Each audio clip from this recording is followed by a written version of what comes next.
So as we get older, we get much more wiser and we get much more mature based upon the life experiences we go through.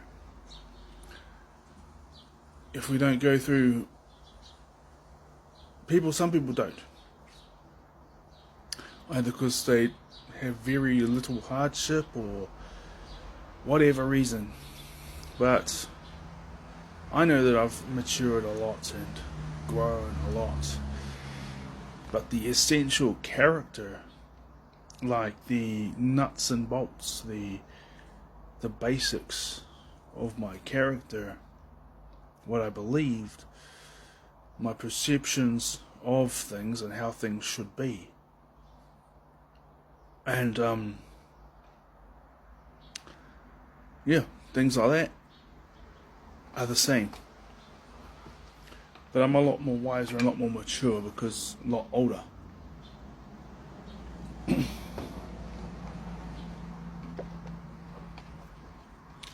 So you may not be seeing me jumping around and you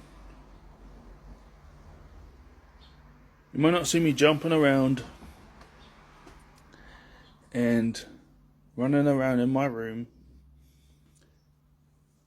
or even running around outside because either my favorite song has come on, which would mean I'd be in the room, or they say, and coming up next after the ad break is going to be this song and it was my favorite song, or they said that I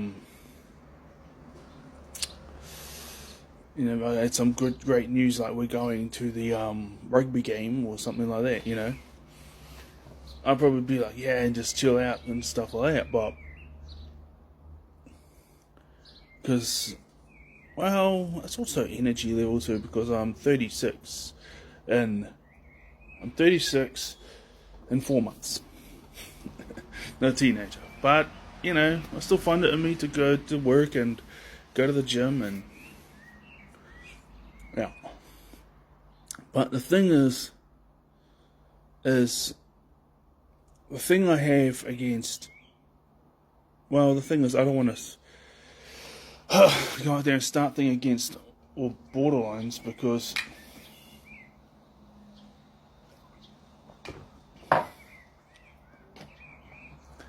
again, I'm not operating out of my own experiences because I never was one. But I'm pretty sure I knew some. Because there was about 3 or 4 times where my friend, who was a man, was like,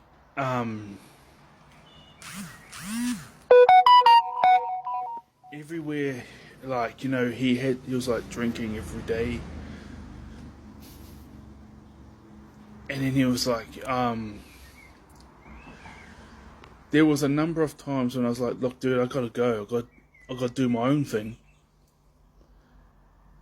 And he started crying. Or like, ooh, ooh. But there was like some, like, you can see he was like really emotional, but there was like, he wasn't like streaming tears, but like he was holding back some, because he didn't want to be by himself. But but there was times where if he had, his flatmates were home, or, because he was in and out of accommodation like no man's business, like he's moving to a new place every 2 months. And he's like, don't worry about it, man, don't worry about it. And I'll be like, have you been paying your rent? Have you been paying your rent? Don't worry about it, don't worry about it. And every 2 months he's like, hey, guess what? I got a new place I stay at now.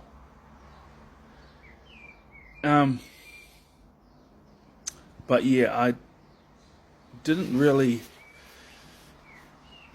just things like that. It was like, and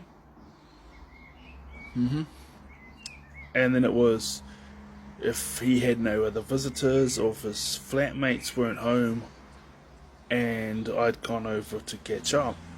See, because I hadn't seen the rage or anything, okay? So he'd be on his knees, please don't go. Oh, please don't go. Like, I'm heterosexual and so was he, but he just didn't want to be alone. He was always trying to get with girls and stuff, but he just never wanted to be alone. And I just left him, and then there's other times I turned him down when he wanted to hang out. And then one time I said, yeah, let's hang out. And he started raging and threatening violence. Real friends don't do that to me, Daniel! And he was like yelling like that. And I just kept calm, and he goes, You think that I'm, and he talked about a time where he went and knocked out his uncle because he was raging, and he took how he knocked out his uncle because his uncle said that he was nothing and he wasn't going to be anything, and yeah. But the thing is it's been proven that because there is those who are just neurotypical and they become borderlines because of all the trauma they went through from their homes. But it's also proven that you can be on the autistic spectrum and then you hear through all this trauma and you develop it that way, because trauma from the world and stuff, right? Well, there's a time, because you said you're autistic, okay? Well, this guy is, pretty sure he's too, because he was developed. I knew him as a teenager, and he had all the traits. He had all the traits, like he'd be like spinning the CDs in the PlayStation and put it in the and just like, oh man, let's go, like. But he wasn't like a bad guy. He was a real good guy, and he would actually, yeah. But there is a time, and people called him weird and strange, like they called me weird and strange, but there's a time where they decide to become a bully instead of dealing with the trauma. They decide to put it to the side and they decide to become a bully. And most times they would have been the ones that would have stood by the side of people who were shunned and ostracized and bullied and stuff, but there would have been a time where that person will actually knife that other person in the back and then become friends with the other people and then start bullying him as well, even though he's not fully accepted by the other group. He would be overtly bullying the person that he used to stand up for because he's gone and joined them. And that's one thing. And then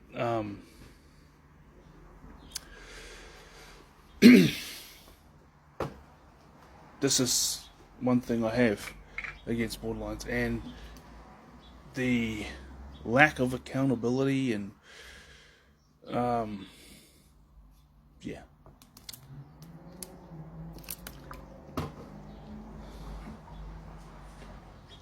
Always playing the victim. But yes, I don't believe in kicking down because I don't believe in social hierarchy or anything else. And the thing is yeah, I've seen that. I've seen that rage. And I knew what to do. I knew what to do to keep safe and all that. And it was fine. And the thing is